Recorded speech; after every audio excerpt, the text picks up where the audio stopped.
Hello student, मैं पुनीत अग्रवाल तीर्थंकर Mahavir university Moradabad से आज आपके साथ डिस्कस करूंगा प्रोडक्शन टेक्नोलॉजी का एक टॉपिक जिसमें हम प्रोडक्शन टेक्नोलॉजी का थोड़ा इंट्रोडक्शन डिस्कस करेंगे। सबसे पहले हम ये पढ़ते हैं कि मैन्युफैक्चरिंग या प्रोडक्शन क्या है। तो जब ये वर्ड मैन्युफैक्चरिंग का इन्वेंट हुआ या लोगों ने कहना शुरू करा तो उस समय मैन्युफैक्चरिंग का मतलब होता था किसी चीज़ को, किसी सामान को, किसी आर्टिकल, ऑब्जेक्ट या गुड्स को हाथ से बनाना। लेकिन जैसे जैसे टेक्नोलॉजी चेंज होती गई वैसे वैसे इसे हम चाहे वो हाथ से किसी सामान को बनाना या किसी मशीन के द्वारा किसी सामान को बनाना, सब मैन्युफैक्चरिंग के अंतर्गत आता है। तो मैन्युफैक्चरिंग क्या है? किसी भी चीज़ की शेप साइज़ में अल्ट्रेशन करना, किसी की शेप या साइज़ में चेंजेस लाना, वो सब मैन्युफैक्चरिंग कहलाता है। कि कोई भी हम ऑब्जेक्ट ले सकते हैं, कोई किसी लेथ की मशीन पर कोई हमने सामान बनाया, कोई और मशीन से किसी से कोई सामान बना प्रोडक्ट बनाया, तो वो सब मैन्युफैक्चरिंग के अंतर्गत आता है। कई बार ये एक क्वेश्चन उठता है कि मैन्युफैक्चरिंग और प्रोडक्शन में कुछ क्या अंतर है। कुछ लोग कहते हैं कि इसमें कुछ अंतर है, लेकिन लिटरली इनमें बहुत ज़्यादा कोई मैन्युफैक्चरिंग में या प्रोडक्शन में कोई अंतर नहीं है। लेकिन जनरली ये कहा जा सकता है कि एक ही चीज़ को बार बार बनाना, हाई मास में बनाना, बहुत ज़्यादा क्वांटिटी में बनाना, वो प्रोडक्शन है। किसी चीज़ को एक या दो बार बनाना, उसे हम मैन्युफैक्चरिंग की कैटेगरी में डाल सकते हैं। ठीक है। मैन्युफैक्चरिंग इंजीनियरिंग और मैन्युफैक्चरिंग क्या कहते हैं, आप कह सकते हैं मैन्युफैक्चरिंग इंजीनियरिंग या प्रोडक्शन इंजीनियरिंग क्या है? एक ऐसी स्टडी जिसमें कि बहुत सारे प्रोसेसेस के द्वारा किसी पार्ट्स को या सामान को या असेंबल करना मशीन के द्वारा या किसी मैकेनिज्म के द्वारा, वो सब प्रोडक्शन इंजीनियरिंग या मैन्युफैक्चरिंग इंजीनियरिंग के अंतर्गत आता है। ठीक है। तो मैन्युफैक्चरिंग का बेसिकली मतलब क्या है? किसी भी ऑब्जेक्ट को बनाना, चाहे उसकी शेप में या साइज़ में चेंज करके कोई ऑब्जेक्ट बनाना, उसे हम मैन्युफैक्चरिंग कहते हैं। ठीक। अब हम नेक्स्ट देखेंगे क्लासिफिकेशन ऑफ मैन्युफैक्चरिंग। क्लासिफिकेशन का मतलब है कैसे हमने उसे अलग अलग मैन्युफैक्चरिंग ऑपरेशंस जो हमारे हैं, किसी भी प्रोडक्ट को बनाने के लिए बहुत सारे ऑपरेशंस का यूज़ कराया सकता है, तो उन ऑपरेशंस को हम कैसे कैटेगराइज करते हैं, कैसे हम ये करेंगे कि जिसे हिंदी में कहेंगे वर्गीकरण। क्लासिफिकेशन का मतलब क्या हुआ? वर्गीकरण। कैसे हम क्लासीफाई करेंगे, ये कौन सा प्रोसेस हम या किस कैटेगरी का प्रोसेस है। तो जो बेसिक हम प्रोसेस पढ़ते हैं उसमें सबसे पहला आता है primary shaping process. Primary shaping का मतलब है किसी भी ऑब्जेक्ट को अगर हमें बनाना है तो हमें उसे क्या करना पड़ेगा? एक प्राथमिक, प्राइमरी का मतलब क्या होगा? प्राथमिक शेप देनी पड़ेगी। फिर उसके बाद प्राथमिक शेप देने के बाद हम डिफरेंट ऑपरेशंस देके उसमें अपने चेंजेस कर सकते हैं।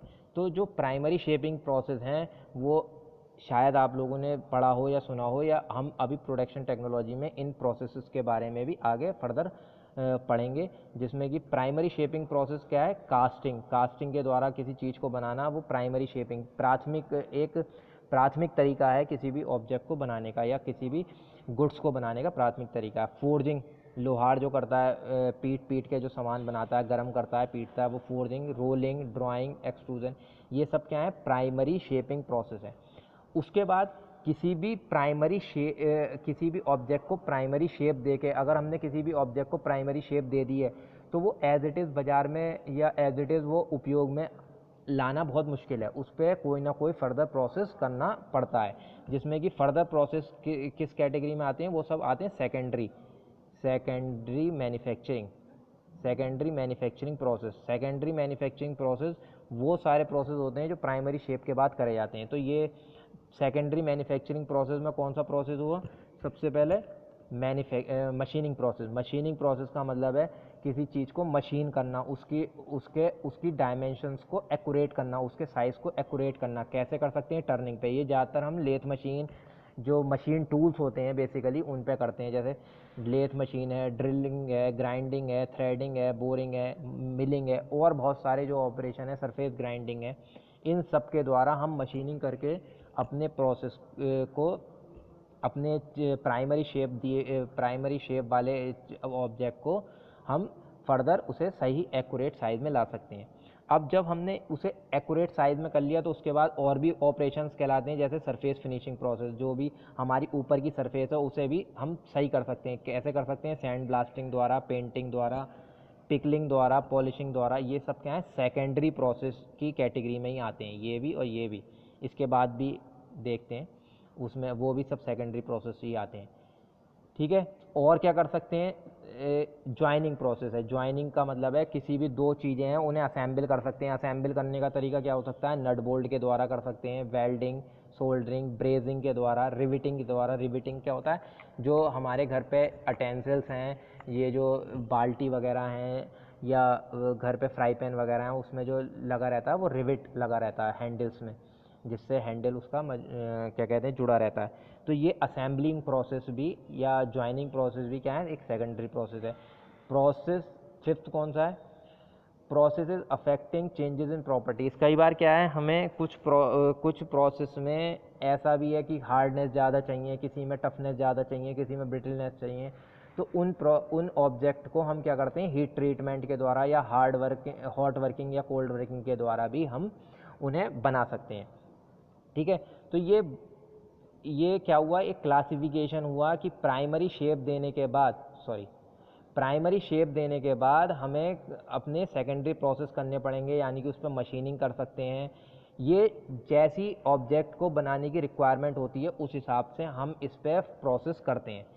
इनमें से पांचों प्रोसेस भी कर सकते हैं। पहला प्रोसेस तो करना ही है, उसके बाद हम इसमें से 2 प्रोसेस 3 प्रोसेस, जैसी भी मटेरियल की रिक्वायरमेंट है, जैसे अभी प्रोडक्ट बाज़ार में बिक सकता है, या जैसे एक कंपनी ने एक प्रोसेस कर दिया, दूसरी कंपनी दूसरा प्रोसेस करती है, ऐसे भी कई बार करा जाता है। तो ये क्या है? प्राइमरी शेप देने के बाद, यानी कि कास्टिंग या एक्सट्रूजन के शेप देने के बाद हम उस पर मशीनिंग कर सकते हैं, सरफेस फिनिशिंग कर सकते हैं, उसे ज्वाइन कर सकते हैं, या प्रोसेस अफेक्टिंग उसमें और प्रॉपर्टीज़ क्रिएट कर सकते हैं, जिससे कि उसकी स्ट्रेंथ वगैरह या उसके अंदर अलग टाइप की प्रॉपर्टीज़ क्रिएट हो जाएं। ठीक है। ये क्लासिफिकेशन है कि कैसे क्लासीफाई कर सकते हैं हम डिफरेंट मशीनिंग प्रोसेस को। जो ये हमारे प्रोसेस दूसरा, तीसरा, चौथा और ये पांचवा, ये सब प्रोसेस सेकेंडरी प्रोसेस से आते हैं। पहला जो है प्राइमरी शेपिंग प्रोसेस है, और दूसरा, तीसरा, चौथा, पाँचवें नंबर का जो पॉइंट लिखा हुआ है वो सब सेकेंडरी प्रोसेसेस के अंदर भी आ सकते हैं। तो किसी किसी किताब में सेकेंडरी प्रोसेस के अंदर भी ये चीज़ें मेंशन कर रखी हैं। ठीक है। अब हम इसके आगे का पढ़ेंगे। अब ये जो प्राइमरी शेपिंग प्रोसेस हैं, इसमें भी कई तरीके के प्रोसेस हैं जो मैंने आपको कास्टिंग, ड्रिलिंग, रोलिंग ये बताए। तो उसमें क्या है कि हम उसका भी, प्राइमरी शेपिंग प्रोसेस का भी क्लासिफिकेशन, या उसको भी हम कह सकते हैं कि सबसे पहले उसमें आता फॉर्मिंग प्रोसेस। फॉर्मिंग प्रोसेस कौन सा प्रोसेस? फॉर्मिंग प्रोसेस कौन से प्रोसेस होते हैं? वो सारे प्रोसेस जिसमें हम किसी भी चीज़ के शेप या साइज में प्लास्टिक डिफॉर्मेशन करते हैं। ठीक है। कौन सा डिफॉर्मेशन करते हैं? प्लास्टिक चेंज लाते हैं, प्लास्टिक डिफॉर्मेशन करते हैं। ठीक है। प्लास्टिक डिफॉर्मेशन क्या हुआ?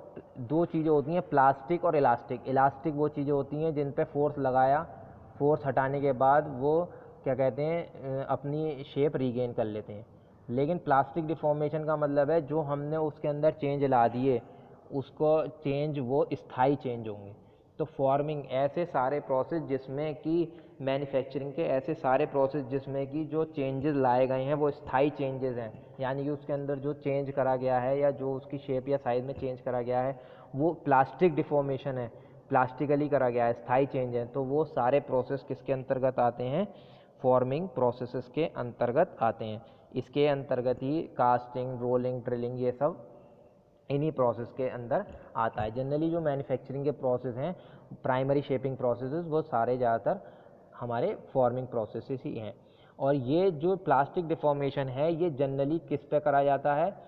रीक्रिस्टलाइजेशन टेम्परेचर पे करा जाता है। रीक्रिस्टलाइजेशन टेम्परेचर वो टेम्परेचर होता है जिस पे उस मटीरियल्स के ग्रेन्स, कोई भी मटीरियल बना हुआ है वो छोटे छोटे ग्रेन्स से बना हुआ है, छोटे छोटे पार्टिकल्स से बना हुआ है। उन पार्टिकल्स में ऐसे टेम्परेचर, जिस टेम्परेचर पे उन पार्टिकल्स में चेंज आना शुरू हो जाता है, वो कहलाता है रिक्रिस्टलाइजेशन टेम्परेचर।